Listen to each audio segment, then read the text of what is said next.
Now the second lesson in Chapter 8, 8.2, Exponential Decay. Pause the video and try to warm up using our brain highways question. And then come back and check your answer. Here in the first one, we have 1/3 raised to the power -3. As in properties of exponent, we learned earlier, if any value raised to a negative exponent, you flip it and make this exponent positive. Either if it's up, you flip it down. If it's down with a negative exponent, you flip it up with a positive exponent. Okay? So here, this 1/3 to the power -3 can be written as 1/3 to the power -3. You flip it up with a positive exponent. 3 to the power 3 is 27. Number 2, it is negative times 2/5 to the power 0. Again, a value raised to the power 0 is always equals to 1. So here, this 2/5 to the power 0 is 1, and we have the negative, so the answer would be -1. Number 3, we have several operations here. We have 4 multiplied by a fraction, and this fraction raised to a negative exponent plus 1. According to PEMDAS, the rule of order of operation rule, we have to start with the exponent. There is a property, might sum up those two properties, combine them in one property. If we have a fraction raised to a negative exponent, you just flip this fraction and make this exponent, you flip the fraction. Instead of x over y, it would be y over x to the power n. I would use this property here. I would leave the 4. I'm starting with the exponent, as I said earlier. This 2/3, I would flip it and make it 3/2 and make the exponent positive. So it is 4 times 3/2 to the power 2 plus 1. Now, you distribute this power over the numerator and denominator, the 4 as it is. This 3 would be 9, and 2 to the power 2 would be 4 plus 1. We have a number multiplied by a fraction. You might like to write it over 1, so both of them would be in a fraction form. Cross the 4 together. 9 plus 1 is 10. Let's move on. Again, this is a warm-up exercise. Pause the video and answer it on your own. Now, the problem is telling us that the population of a town is modeled by a function. This function is P equals 12,500 times 1.15 to the power x. It's an exponential growth function, where x is the number of years after 1990. And he wants you to get the number of population in 1998. Let's first understand what does it mean that this function represents the population after 1990. It means that the initial value at x is equal 0, this was happening in 1990. So the initial value, and as we said earlier, this initial value is the y-intercept, which corresponds with x is equal 0, the number written in front of the base, the factor multiplied by the base. This should be the initial value. So we know that in 1990, when x is equal 0, the population was 12,500. But the question is asking me to find the population in 1998. So what does it mean? It's after 8 years. It means x here is equals to 8. So I'm actually, to find the population, I'm actually substituting x equals 8 in the given population. I'm actually finding P of 8.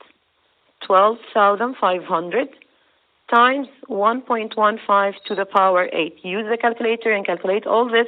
You would get a value about 38,238. 38,238. Of course, you're going to use the calculator to calculate this value. Now let's start our new lesson, exponential decay. Our objective is graphing exponential decay function. But first, let's introduce the form of exponential decay. Y equals a times b to the power x. This is exactly the same form of exponential growth, but the difference here that the base here should be less than 1. in exponential decay, the base should always be less than 1. It can be any decimal or a fraction less than 1. For example, it can be y equals half to the power x. It can be y equals 0.9 to the power x. It can be y equals 2 times 0.3 to the power x. Whenever the base is a fraction or a decimal less than 1, then you can say that this function is a decay. What else do we have to know about exponential function? This number, the factor in front of the base, the number multiplied by the base is always the initial value as usual, and it is the y-intercept. Graphically, the graph is falling down from left to right. It has this shape. As the values of x are too small, the values of y are larger.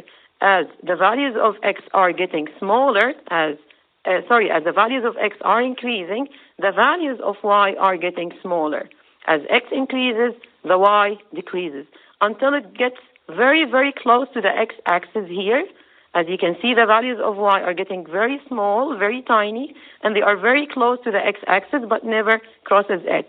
As introduced earlier, the x-axis in exponential function is the asymptote, and the asymptote is the line where the graph falls all above and approaches toward this line but never crosses it. So the graph in exponential decay has this shape falling down from left to right. The values of x increases, the values of y decreases. So actually, this is why we call it exponential decay, because as you can see, the values of y are decreasing as the values of x are increasing. As x is getting greater, the values of y are getting smaller and smaller. They are decreasing. This is a comparison between growth and decay. Graphically, the graph in growth is rising up from left to right. The values of x increasing, the values of y are also increasing. It has the same form, but in this case, the base should be always greater than 1. In exponential decay, graphically, the graph is falling down from left to right as the values of x increasing, the values of y are decreasing. The same form again, but the base here is less than 1. It can be any fraction or a decimal less than 1. Again, those are two examples. If the graph is rising up like this, it is exponential growth. If the graph is falling down like this, it is a decay. Let's see this example, how to differentiate between growth and decay. Would each equation be growth or decay? How to decide? We decide upon the value of the base. We look always to the base. The base here is greater than 1, so directly it is growth. If the base is less than 1, like here, 0.5, it is decay. So you always decide according to the value of the base. Here in this example, it is half times 4 to the power x. Do not get confused with this half. This half is the initial value. This is the y-intercept. You look only to the base, the value of b. The base here is greater than 1, then it is a growth again.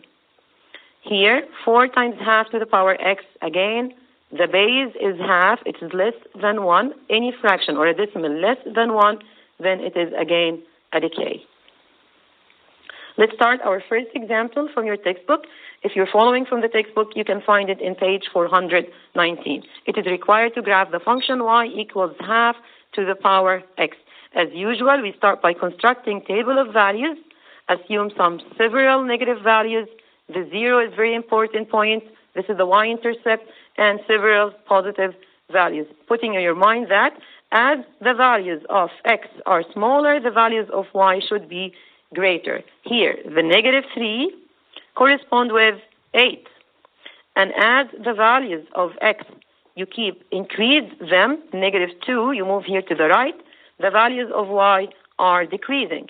Negative 2 correspond with 4, and negative 1 with 2, and the most important point, which is the y-intercept, 0 with 1 here, and then 1 with half. You're getting very close to the x-axis, 2 with quarter. You join them all with a smooth curve, falling down from left to right, approaches toward the x-axis. Here is your graph.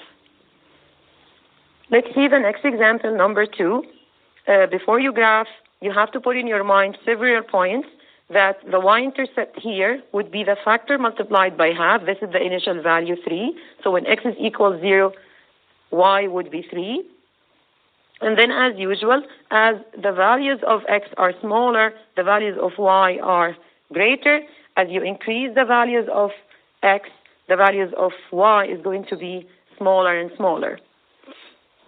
Here you might ask, why didn't we use more values for negative values?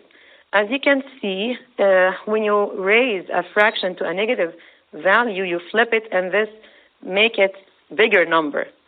So when x is equal -1, it is 6. As we said earlier, if you assume smaller values for x, you would find bigger values for y, and you wouldn't be able to plot it in your graph. And then 1 with 3/2, which is 1.5, to make it easier for you to graph it. 3/4 is 0.75, and so on. You start by plotting -1 with 6. This is the larger value you have in your table. And then the y-intercept, again, the most important point, 1 with 1.5, as we said earlier. You always can use the calculator to calculate this table of values and to convert those fractions into decimals so you can put them in your graph easily.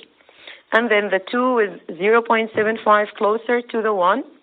And then here is the next value. If you keep putting more values for x, if you keep increasing x, you would find that the values of y are going to be very, very, very tiny, 0.000 something, but again, they never reach 0. There is no such a value for the exponent would change this half into 0 or negative.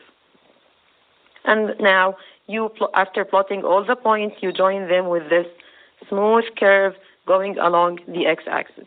Let's see the next one, number B. Quarter times 2/3 to the power x. Again, we assume several negative values for x. The 0, the most important point, which is the y-intercept here, the quarter. And then several positive values for x.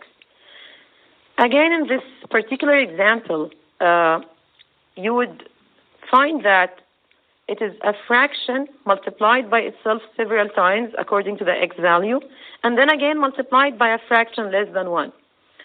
When you calculate all those values, you would find that all those values are less than 1.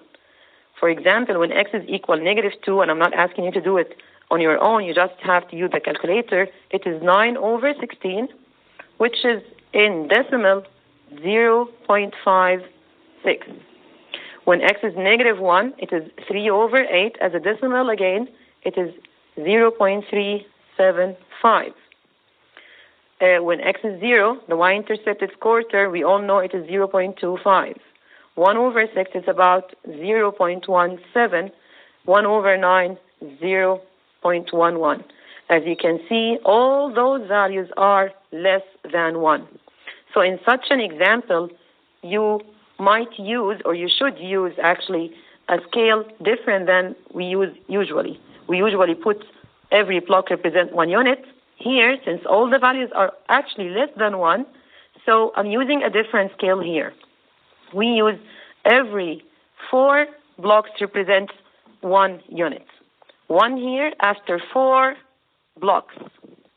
Why is that? To be easier for you to plot those points, which are all less than 1.